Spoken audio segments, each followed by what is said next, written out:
Sign the house over to me, Dad, or I'll have you declared mentally unfit.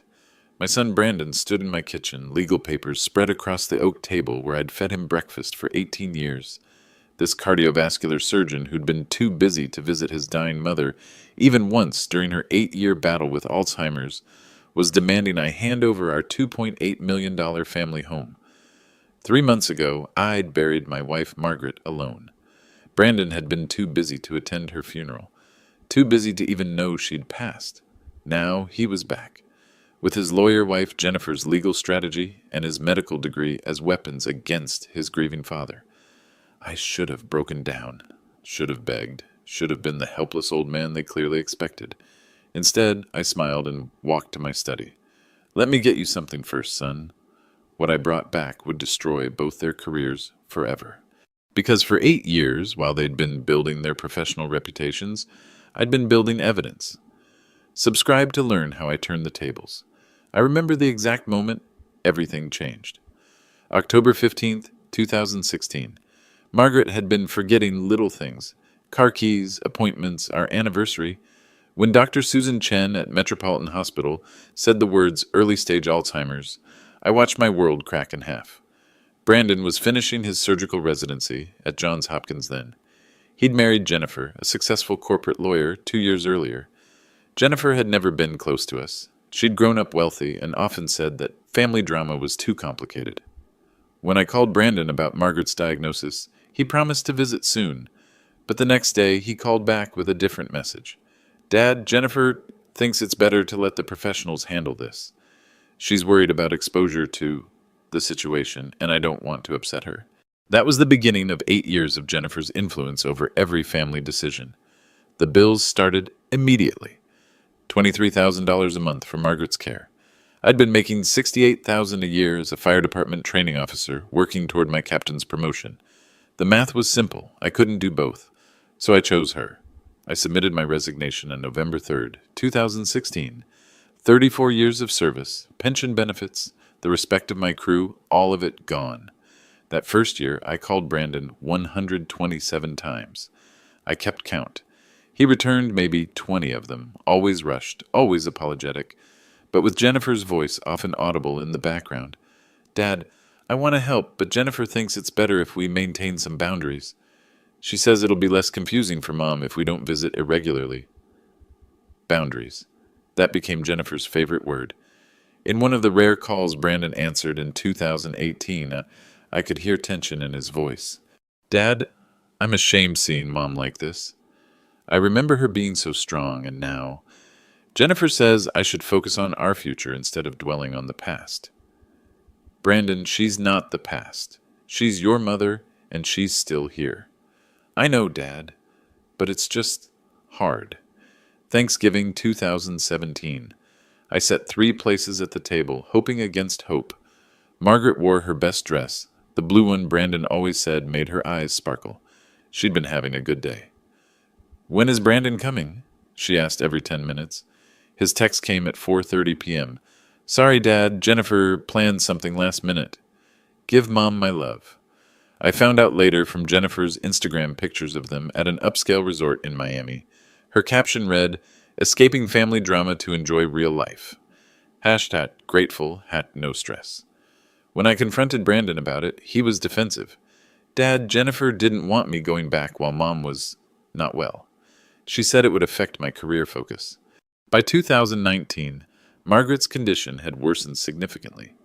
In one of the few video calls Brandon attempted that year, Margaret asked about her grandchildren, children that had never existed, because Jennifer wasn't ready for kids with all this family instability. Brandon cut the call short when Margaret repeated the question. Mom, I don't want Jennifer to see you like this. She thinks it's better to keep distance to avoid heartbreak. The medical bills kept climbing, home health aides, therapy, medications. I refinanced our house twice, burning through retirement savings. When I sent Brandon copies of major medical bills, hoping he'd offer help, his responses were clinical. Dad, have you looked into state assistance programs? Jennifer researched some options online. State assistance, for his mother. The woman who'd worked 2 jobs to pay for his medical school. Christmas 2020 was devastating. Margaret had been asking for Brandon for weeks. I decorated exactly like she used to, hoping for a miracle visit. I called Brandon on Christmas Eve. Son, your mother's having a really hard time. She keeps asking for you. Could you drive up for just one day? Dad, Jennifer booked us a ski trip to Aspen. She says I need to stop enabling your emotional dependency and focus on our marriage. Jennifer's Instagram that night showed them toasting champagne in a luxury ski lodge. Her caption, finally learned to put our relationship first. Number sign boundaries, number sign self-care. The recording started in 2021. I documented everything now. The missed calls, excuses, Margaret's tears when Brandon didn't come. In one particularly painful call from 2022, Brandon's guilt finally showed through. Dad, I know I should visit more. But every time I think about coming, Jennifer reminds me how toxic the situation is. She says watching Mom deteriorate isn't good for my mental health. What about your mother's mental health, Brandon? I know, Dad. But Jennifer says professionals can handle it better than family. May 2022, Brandon missed Margaret's 65th birthday for a couples retreat Jennifer had planned. January 2023, when Margaret fell and broke her hip, I spent 3 nights in the hospital with her. Brandon sent flowers with a card signed by both him and Jennifer. Thinking of you both. Dash Brandon and Jen. Jennifer had never met Margaret in 8 years of marriage. By Margaret's final year, she'd stopped eating regularly. In her lucid moments, she'd look toward the door with heartbreaking hope. Where's my boy? I want to see my boy. The last voicemail I left was February 10th, 2024. Brandon, your mother is dying. The doctors say maybe days left. She's been asking for you constantly. Please, son, please come home. He called back 3 days later. Dad, I'm so sorry I missed your call. Jennifer and I were at a medical conference in Orlando. How's Mom doing? She died yesterday, Brandon. Your mother died yesterday. The silence stretched forever. Oh, God. Dad, Jennifer said it wasn't that serious yet. Why didn't you make it clearer? 563 missed calls said otherwise. He couldn't make the funeral either. Jennifer thinks it would be too traumatic for me, given my guilt over not visiting more. I buried my wife of 42 years alone, surrounded by neighbors who'd watched me fight this battle without my own son's support. That's when I knew exactly what I had to do. 3 weeks after Margaret's funeral, Brandon called. Not to check on me, not to share memories of his mother, but to discuss what Jennifer called my property management crisis. I was sitting in Margaret's chair, the burgundy recliner where she'd spent her final months. Her reading glasses were still on the side table, her crossword puzzle book half finished. Dad, Jennifer and I have been talking about your situation. Those were his opening words. Not, how are you holding up, but a clinical assessment delivered with his wife's authority backing him. I'm grieving, Brandon. That's normal when you lose your wife. It's been 3 weeks, Dad. Jennifer did some research. She says prolonged grief can indicate cognitive decline, especially in men your age. She thinks we need to take action. Action. Jennifer had been researching me like a legal case. I'm 62 years old, not 92. Age isn't the only factor, Dad. Jennifer pointed out that the stress of caregiving, the financial strain, the isolation, these things damage executive function. She's concerned about your ability to make sound decisions. I pressed the record button on my phone. This conversation felt important to preserve. What kind of decisions worry Jennifer, son? Well, for starters, you're sitting on nearly $3 million in real estate while drowning in medical debt. Jennifer ran the numbers. That house is worth $2.8 million, Dad. She says you could downsize, clear your debts, set yourself up properly. Jennifer had done her homework. Property values, my financial vulnerability, the most efficient extraction method. This house is my home, Brandon. It's where your mother and I built our life together. And that's exactly the kind of emotional thinking that concerns Jennifer. You're not being rational, Dad. You're letting sentiment override financial logic. Sentiment. Jennifer was calling my love for Margaret sentiment, and Brandon was parroting her words. Your mother died in this house, Brandon, in our bedroom, holding my hand. You think I should just sell that away? Dad, Mom is gone. Jennifer says clinging to physical spaces isn't healthy. It's actually a symptom of complicated grief that can progress to serious cognitive problems if untreated. Every word sounded rehearsed, like Jennifer had coached him through this conversation. Are you saying I'm mentally incompetent? I'm saying Jennifer thinks you're showing signs of impaired judgment, and as a doctor, I have to agree. The responsible thing would be to transfer the property into competent hands before you make irreversible mistakes. Competent hands? You mean yours and Jennifer's. Dad, Jennifer has a law degree and financial planning experience. I'm a doctor. We understand asset management better than someone in your emotional state. The recording device was capturing everything: his tone, Jennifer's influence, the complete absence of empathy for a man who'd just lost his wife. So, what exactly are you both proposing? Sign the house over to us. Jennifer will set up a trust. Make sure you get the psychiatric care you clearly need. You can keep living there, of course, but under proper supervision. Supervision? Like I was a patient in his hospital. And what if I refuse? The pause was telling. When Brandon spoke again, I could almost hear Jennifer coaching him. Dad, Jennifer researched the legal requirements. As a medical professional, I'd be obligated to report cognitive decline in an elderly patient, especially one who's demonstrated poor judgment about finances and self-care. You're saying you'd have me declared mentally incompetent? Jennifer thinks we should have you properly evaluated by qualified professionals first. If they determine you can't manage your affairs safely, then yes, guardianship proceedings might be necessary. Guardianship. Jennifer's legal background was showing through Brandon's medical threats. Brandon, I took care of your mother for 8 years while you were building your career with Jennifer. I managed everything. And now you think I'm incompetent? That's exactly Jennifer's point, Dad. She says the stress of caregiving has clearly affected your cognitive function. You're not the same person you were 8 years ago, and we can't ignore that. He was right about one thing. I wasn't the same person. But not in the way Jennifer thought. I need time to think about this. Of course, but Dad, Jennifer says not to take too long. She's concerned that every day you delay getting help, your condition could deteriorate further. My condition. Jennifer had diagnosed me through Brandon, found me guilty of grief, and prescribed signing away my home as treatment. I'll call you soon, Brandon. Good.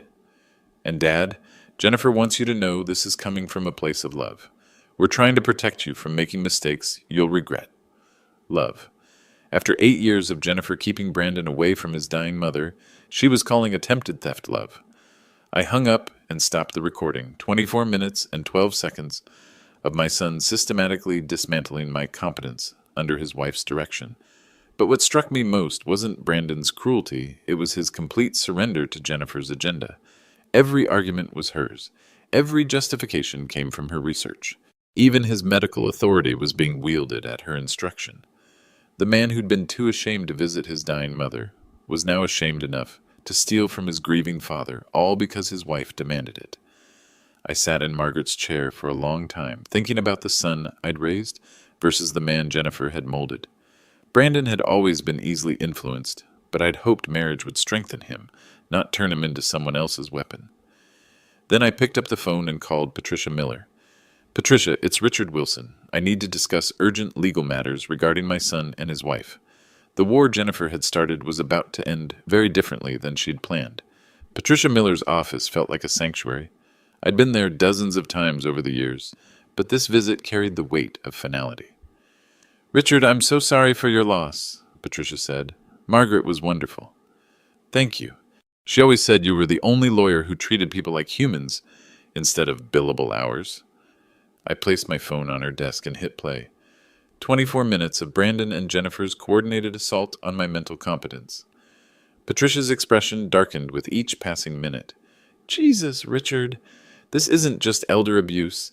It's a calculated legal and medical conspiracy. Your daughter-in-law has clearly researched guardianship law, while your son provides the medical justification. Can they actually succeed? They can try. But it would require multiple independent medical evaluations, court hearings, substantial evidence of cognitive impairment. Jennifer's law background gives her dangerous knowledge, but from what I've observed in our meetings, their case would be difficult to prove. Some tension left my shoulders. What are my options? Patricia opened her legal pad. We could wait and defend, but given their coordination, I'd recommend offense. Document everything. Build a comprehensive record of their behavior, and consider protecting your assets before they can challenge your competence.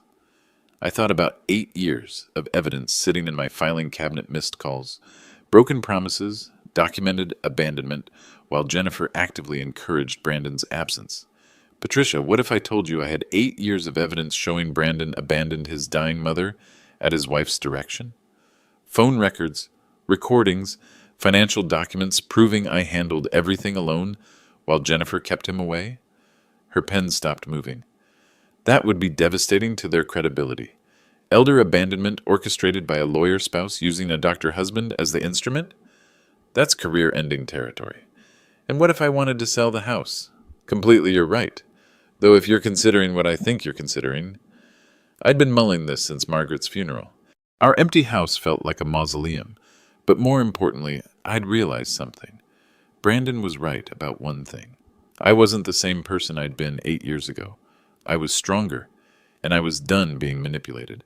I want to sell the house, Patricia. To the Alzheimer's Research Foundation. Margaret always said if her suffering could help other families, it would give her illness meaning. Patricia's eyes widened. Richard, that's a $2.8 million donation. Are you certain? I've never been more certain of anything. And Brandon and Jennifer? I smiled grimly. They can find out with everyone else. We spent 2 hours working through details. The house would transfer to the Alzheimer's Research Foundation at fair market value, funding a new research wing in Margaret's name. I'd retain residence rights for 1 year while determining next steps. There's one more thing, I said as we finished paperwork. I want Brandon and Jennifer to learn about this sale in a very specific way. And I explained my plan. Patricia listened with growing amazement. Richard, it's certainly poetic justice. But are you prepared for the public nature of this confrontation? Patricia, Jennifer researched how to steal my house using Brandon's medical degree as leverage. Brandon threatened to have me declared incompetent so they could inherit property I was supposedly too mentally ill to manage. I think some public accountability is exactly what they both deserve. She nodded slowly. Jennifer's legal career could be seriously damaged by this exposure. Good.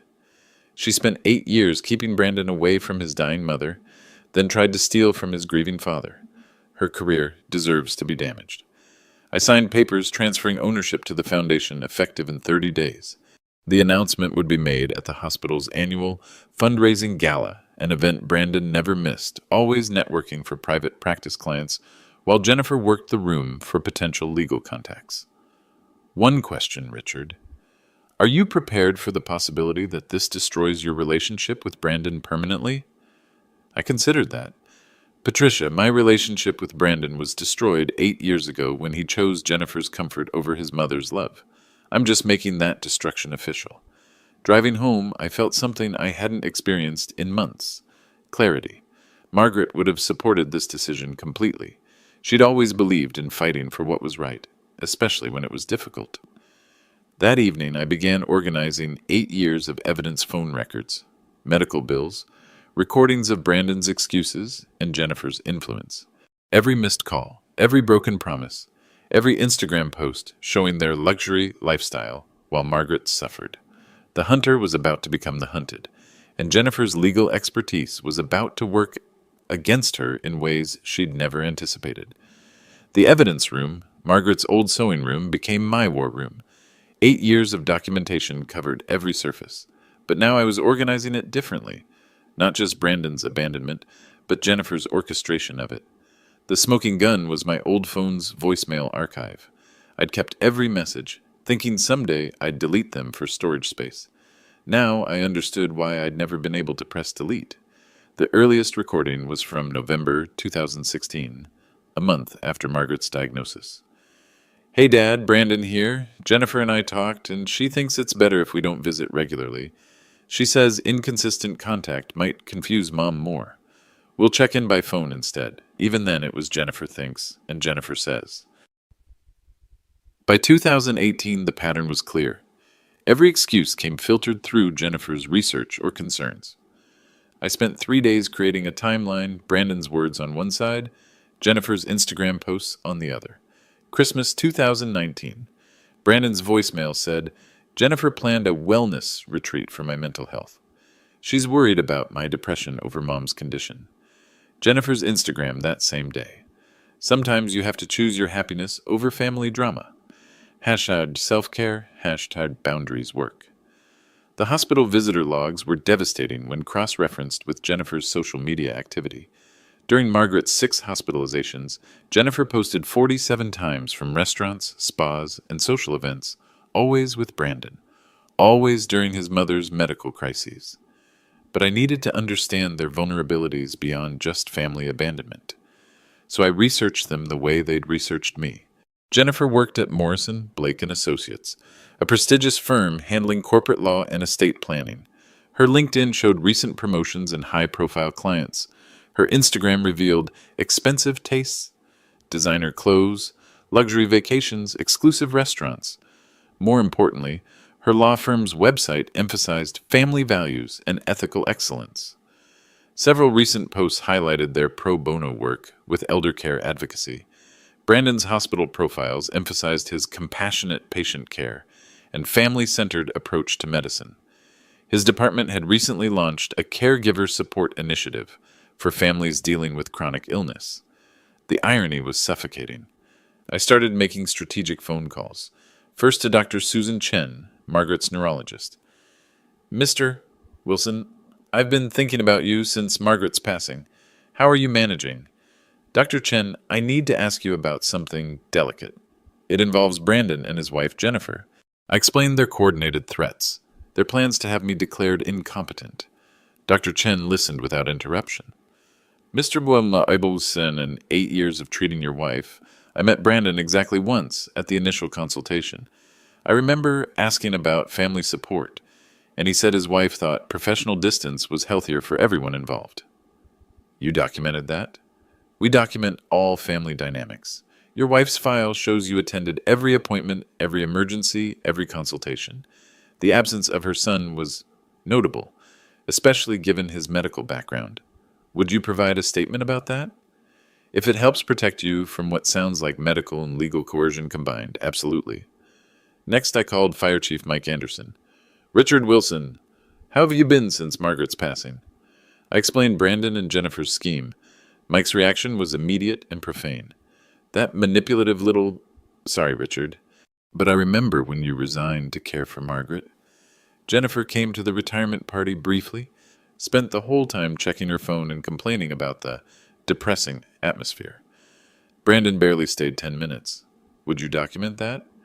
Damn right. And Richard, half the department remembers how proud you were of Brandon's career. How many times you made excuses for why he couldn't visit Margaret. We all knew something was wrong. The character witnesses mounted quickly.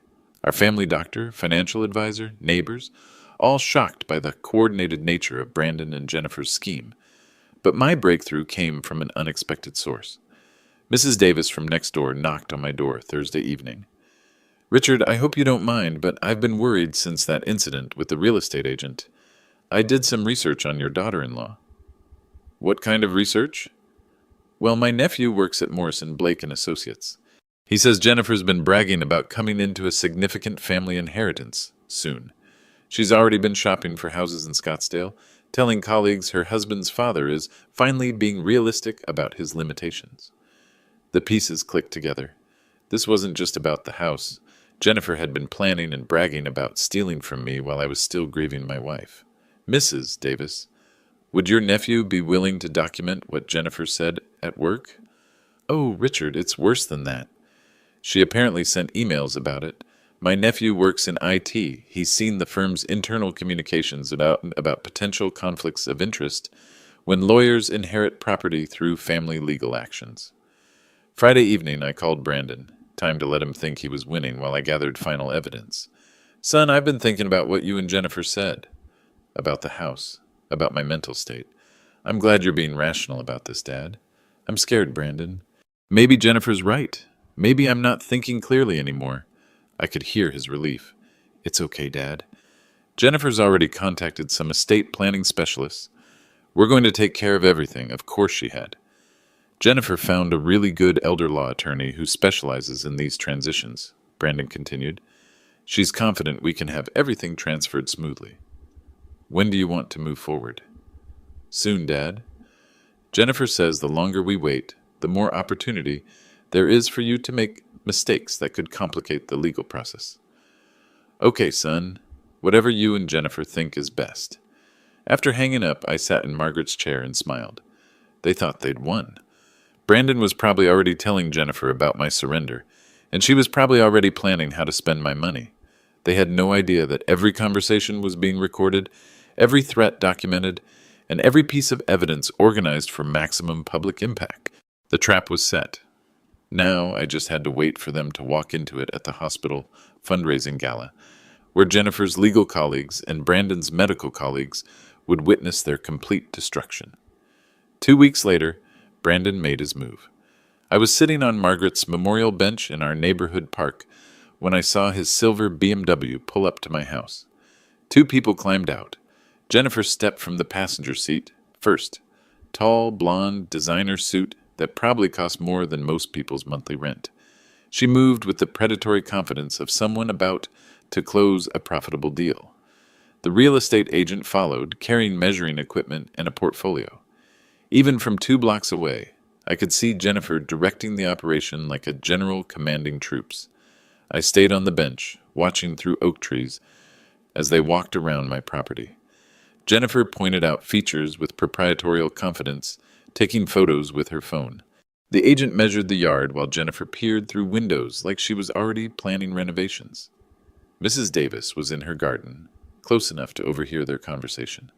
Perfect. I walked home slowly, timing my arrival for maximum impact. "Dad, there you are," Brandon called out with forced cheerfulness. "I'd like you to meet Linda Patterson from Premium Properties. Jennifer found her. She specializes in these kinds of family transitions." Linda extended a manicured hand. "Mr. Wilson, your son and daughter-in-law have explained your situation. I'm very sorry for your loss." My situation. Jennifer had briefed her thoroughly, painted the picture of an incompetent old man whose family was heroically rescuing him from his own poor judgment. "Thank you," I said quietly. "Though I'm confused about why you're here." Jennifer stepped forward smoothly. "Richard, we discussed this with Brandon. The house sale, remember? I researched several agents, and Linda has excellent reviews for handling estate transitions." She spoke to me like I was a confused child, her lawyer's training evident in every calculated word. "But Jennifer, I never agreed to sell the house." Brandon and Jennifer exchanged a look, the kind attorneys share when a witness isn't cooperating with the predetermined narrative. "Dad," Brandon said patiently, "we had a very clear conversation about this. You said you were scared, that you couldn't handle the house anymore, that you wanted Jennifer and me to take care of everything. The gaslighting was textbook perfect, public, confident, designed to make me question my own memory while establishing their version of events for witnesses. "I'm sorry," I said, louder now, "but I think there's been a misunderstanding. This is my home. My wife just died here 3 months ago. I'm not selling anything."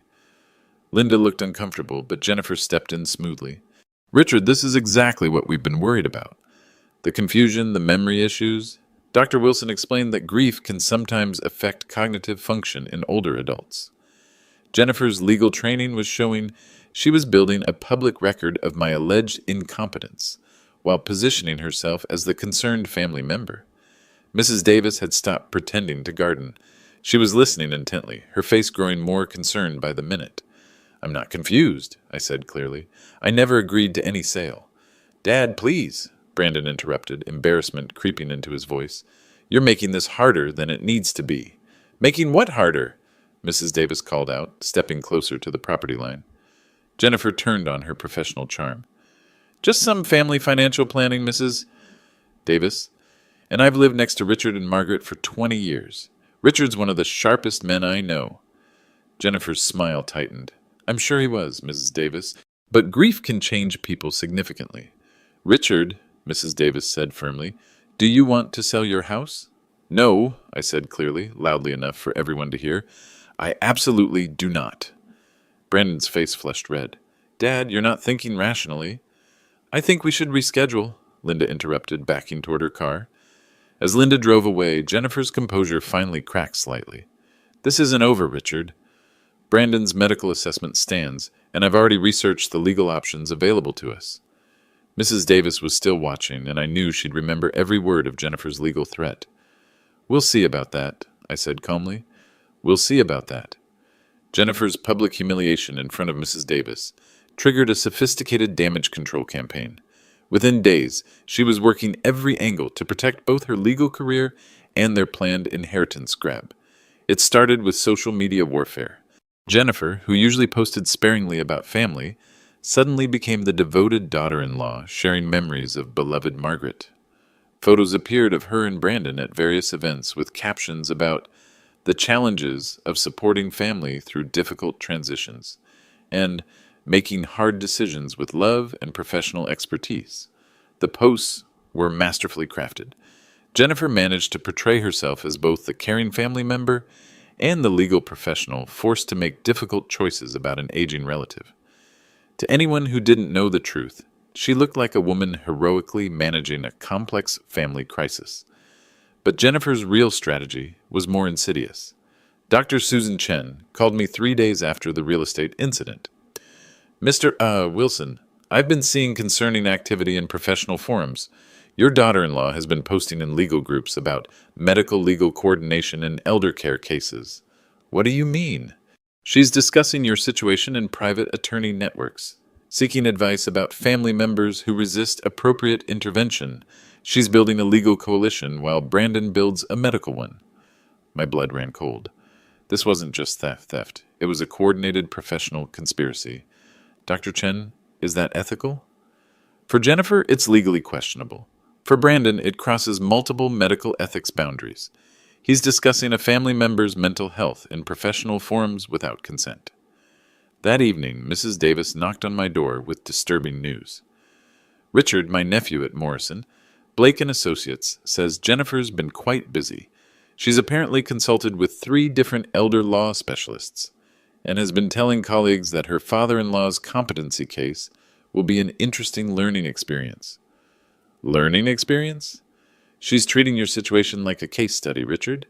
My nephew says she's been researching guardianship law extensively and has already identified 2 physicians willing to evaluate you for cognitive decline. The trap was closing faster than I'd anticipated. Jennifer wasn't just planning to steal my house, she was turning it into a career advancement opportunity. Patricia Miller called that same evening. Richard, the legal community is small. Word is spreading that Jennifer Wilson is shopping around for attorneys willing to pursue an aggressive guardianship case. She's apparently promised it will be straightforward because she has his medical backing from her husband. How much time do I have?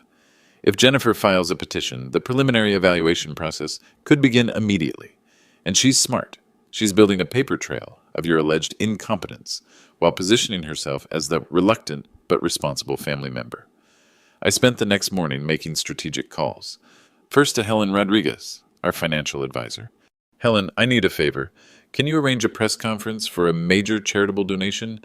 Richard, what are you planning? A $2.8 million donation to Alzheimer's research, in Margaret's name. I want maximum publicity, media coverage, hospital administration present. That's incredible, Richard. When? Next Friday, the hospital's monthly board meeting. I want it announced in front of the entire medical staff and any legal community members who might be present. My second call was to Mike Anderson. Mike, I need you to spread word through the first responder community. Richard Wilson is making a major announcement next Friday at Metropolitan Hospital. Anyone who knew Margaret should attend. Word spread through the hospital like wildfire. A $2.8 million donation was major news, especially from a retired firefighter.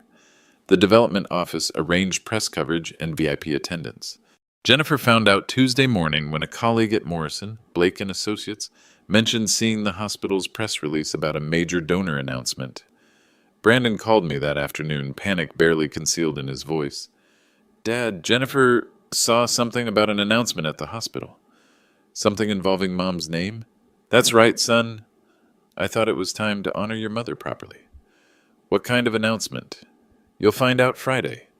I hope you and Jennifer can both attend. The entire cardiac surgery department has been invited, along with several legal professionals from the community. The silence stretched for 40 seconds. Dad, please tell me you're not making major financial decisions without consulting Jennifer and me first. Why would I need to consult you, Brandon? Jennifer said I was mentally incompetent. Remember? Another long pause. Dad, we need to talk before Friday. Jennifer thinks ... I'm afraid I'm too busy this week preparing my presentation. See you Friday, son. I hung up and smiled. Jennifer's legal expertise was about to work against her in ways she'd never anticipated. Her professional network would witness her complete destruction, along with Brandon's medical colleagues. The hunter had become the hunted, and Jennifer was finally beginning to understand that she wasn't dealing with a confused old man anymore. She was dealing with someone who'd been building a case against her for 8 years. Thursday night, the evening before my announcement, I sat in Margaret's chair one final time, surrounded by 8 years of evidence.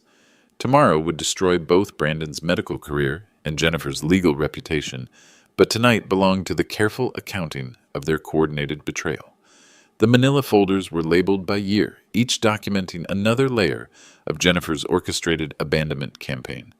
I opened 2016, first the year everything began. 127 missed calls from me to Brandon. I'd counted them twice, then had Patricia's assistant verify from phone company records. His return call rate, 18%, and only when Jennifer wasn't directing his responses. The voicemails told the real story. November 2016. Dad, Jennifer researched Alzheimer's care, and she thinks family visits during early stages can actually increase confusion. We should let the professionals handle it. December 2016. Dad, Jennifer's concerned about my emotional health. She says watching Mom deteriorate isn't good for my career focus.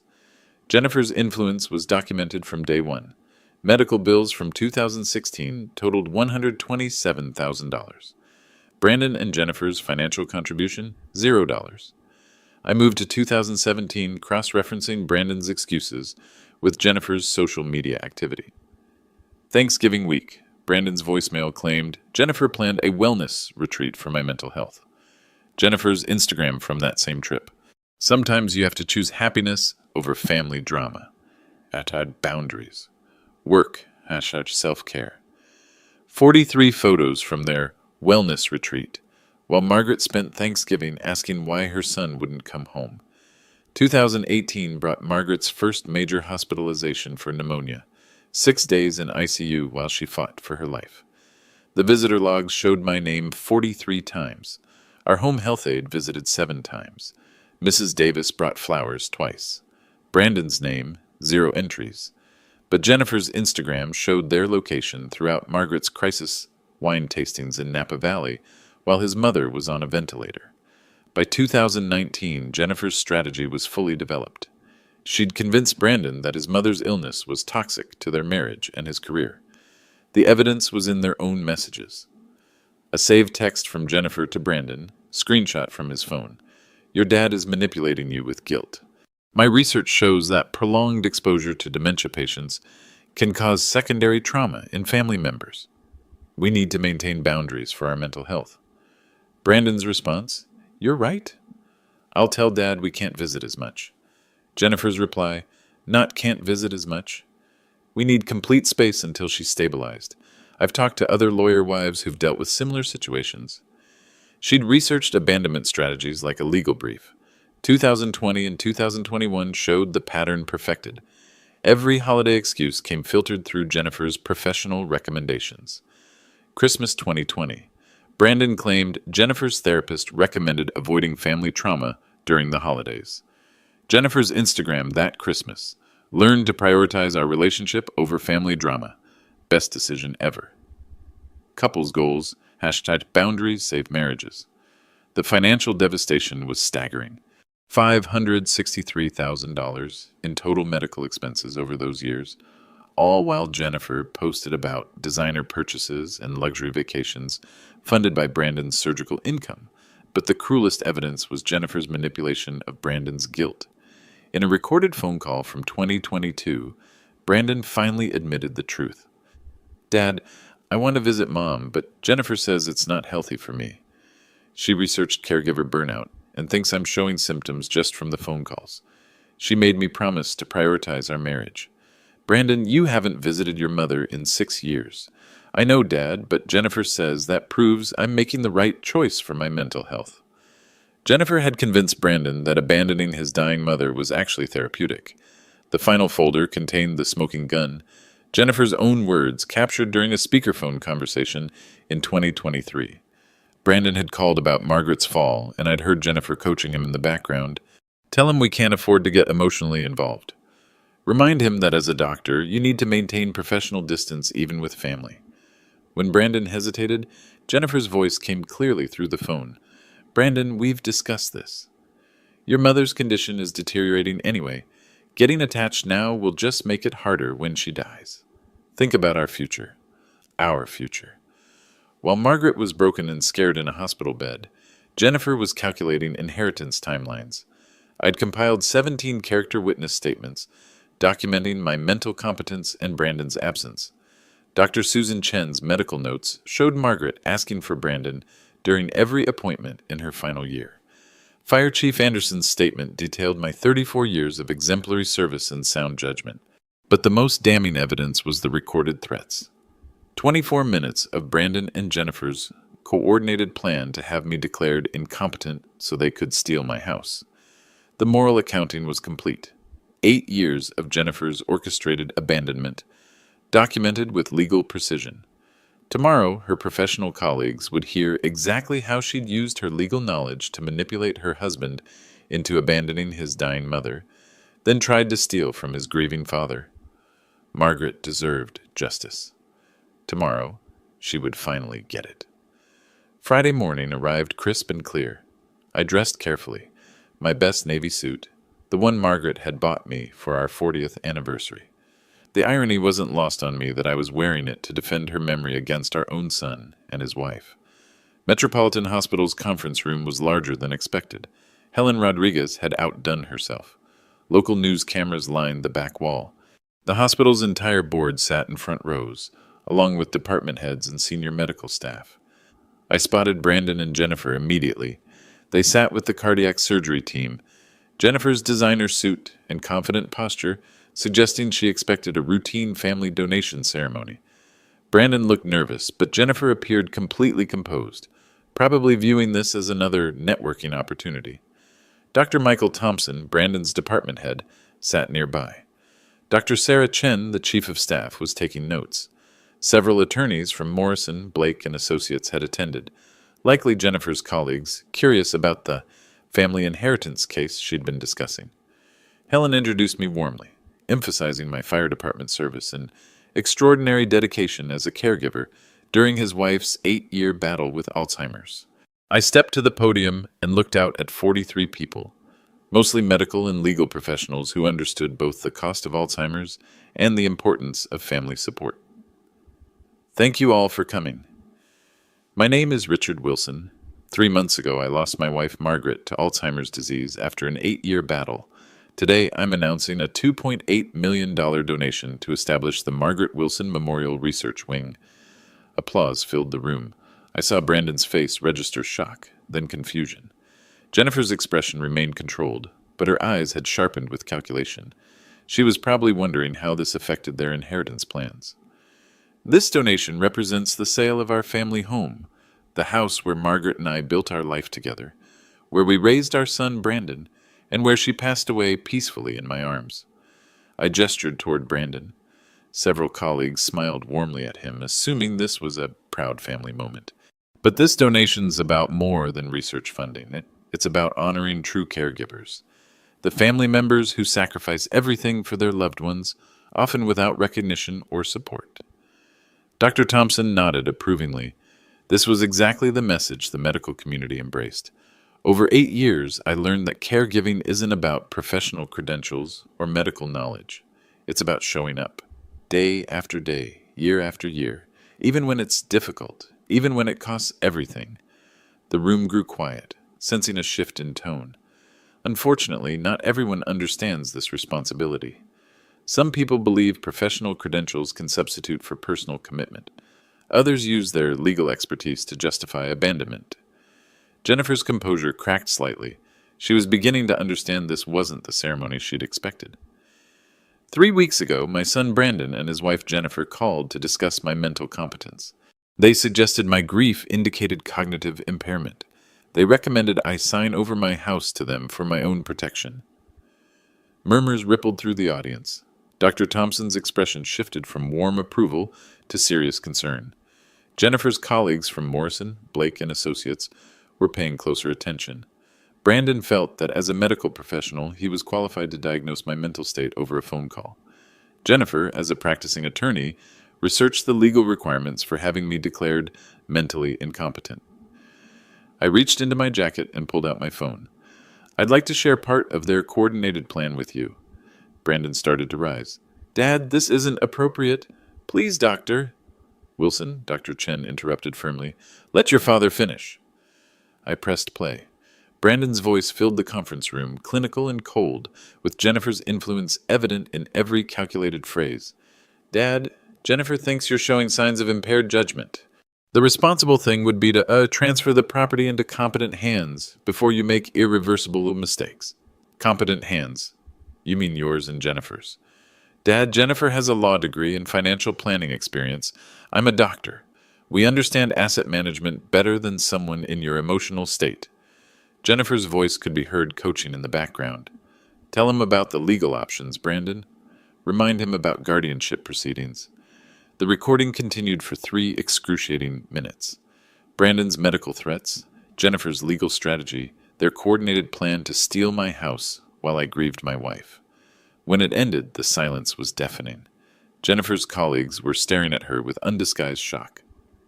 "Now," I continued, "I'd like to provide context for their professional assessment of my competence." I opened my presentation folder. During Margaret's 8-year illness, Brandon called me 563 times. He returned 97 of my calls, a response rate of 17%. However, the real story is in the voicemails he left. I press play again. Brandon's voice from 2017. "Dad, Jennifer researched Alzheimer's care. She thinks family visits during early stages actually increase confusion." Then Jennifer's Instagram post from that same week, displayed on the conference room screen. "Sometimes you have to choose happiness over family drama. Number sign boundaries work." Gasps echoed through the room. Dr. Thompson was writing furiously. "Over 8 years, Margaret was hospitalized 6 times. These hospital visitor logs show I was present for every admission, every procedure, every consultation. They also show that Dr. Wilson visited his dying mother exactly 0 times." Several people turned to stare at Brandon. His face was flushed red, but Jennifer remained defiant, her lawyer training keeping her composed under fire. The financial cost of Margaret's care totaled $563,000. I paid every penny while Dr. Wilson and his wife posted about luxury vacations and designer purchases funded by his surgical income. I pulled out Jennifer's social media screenshots. These posts from Mrs. Wilson's Instagram were made during Margaret's most critical episodes. This wine tasting in Napa was posted while Margaret was in ICU with pneumonia. This designer shopping spree was during the weekend she broke her hip. Jennifer's colleagues were now openly staring at her. One was taking notes, probably considering the ethical implications for their firm. But perhaps most telling is how Mrs. Wilson orchestrated this abandonment using her legal expertise. I played another recording, Jennifer's voice coaching Brandon. "Your dad is manipulating you with guilt. My research shows prolonged exposure to dementia. Patients causes secondary trauma. We need complete space until she's stabilized." The room erupted in shocked murmurs. Jennifer shot to her feet. "This is a violation of privacy. Those recordings were made without consent." "Actually, Mrs. Wilson," Patricia Miller's voice came from the back of the room, "in Arizona, single-party consent applies to recording conversations. Your husband consented by participating in the calls." Patricia had arrived as my backup, and Jennifer's face went pale as she recognized the legal trap she'd walked into. "Furthermore," I continued, "Mrs. Wilson spent 8 years convincing my son that abandoning his dying mother was therapeutic, while she researched how to steal from his grieving father." I turned to look directly at both of them. "When Margaret was dying, I left Brandon a voicemail explaining she had days to live. He called back 3 days later to learn she'd already passed. His excuse? Jennifer had convinced him that his mother's death wasn't imminent enough to interrupt their vacation plans." Dr. Chen was staring at Brandon with disgust. "Dr. Wilson, is this accurate?" Brandon's voice was barely a whisper. "Dad, Jennifer thought—" "Dr. Wilson, Dr. Thompson interrupted, standing up. "I think we need to discuss your employment status. My office? Now." Jennifer finally lost her composure completely. "This is character assassination. Richard is clearly having a mental breakdown and making up stories." "Mrs. Wilson," one of her colleagues called out, "perhaps you should stop talking. You're making this worse." The attorney from Morrison, Blake and Associates was already on his phone, probably calling their ethics board. "I'm finishing now," I said calmly. "The Margaret Wilson Memorial Research Wing will open next year, funded by the home where she spent her final years surrounded by people who actually cared about her." "Thank you." The applause was scattered and uncertain, but several people approached me afterward with support and condolences. As I headed for the exit, Jennifer cornered me in the hallway, her professional mask finally gone. "You've destroyed us both, Richard. Brandon's career, my practice." "No, Jennifer. You destroyed yourselves. I just documented it." Brandon appeared beside her, tears in his eyes for the first time in 8 years. "Dad, I'm sorry." Jennifer convinced me that staying away was better for everyone, and I was too ashamed to see Mom deteriorating. "It's too late for apologies, Brandon." Mrs. Davis was waiting for me in the parking lot, tears streaming down her face. "Richard, Margaret would be so proud. You honored her memory and stood up for yourself. For the first time in months, I felt truly at peace." 6 months later, I stood in the Margaret Wilson Memorial Research Wing, watching technicians install the final piece of equipment. The gleaming laboratory stretched across 3,000 square feet, funded entirely by the sale of our family home. Dr. Susan Chen had been appointed director.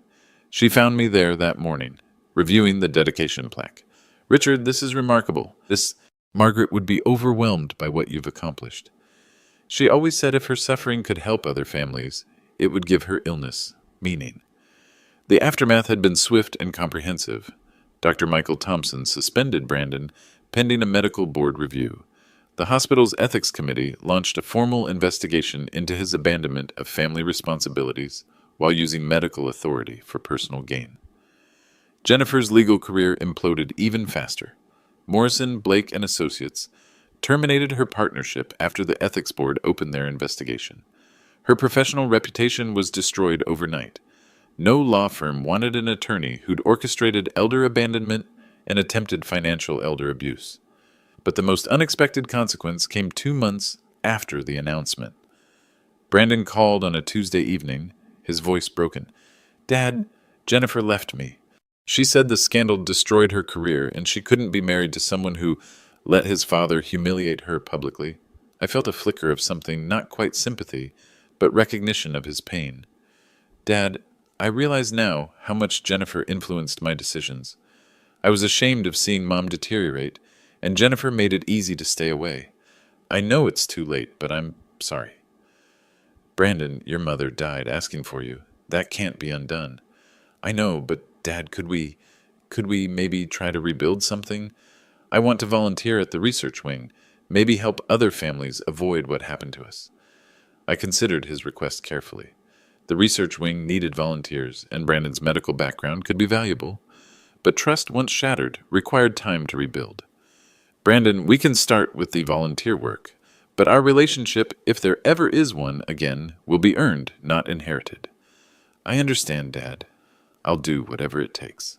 I moved into a comfortable downtown apartment, walking distance from the hospital where I now worked as a patient advocate.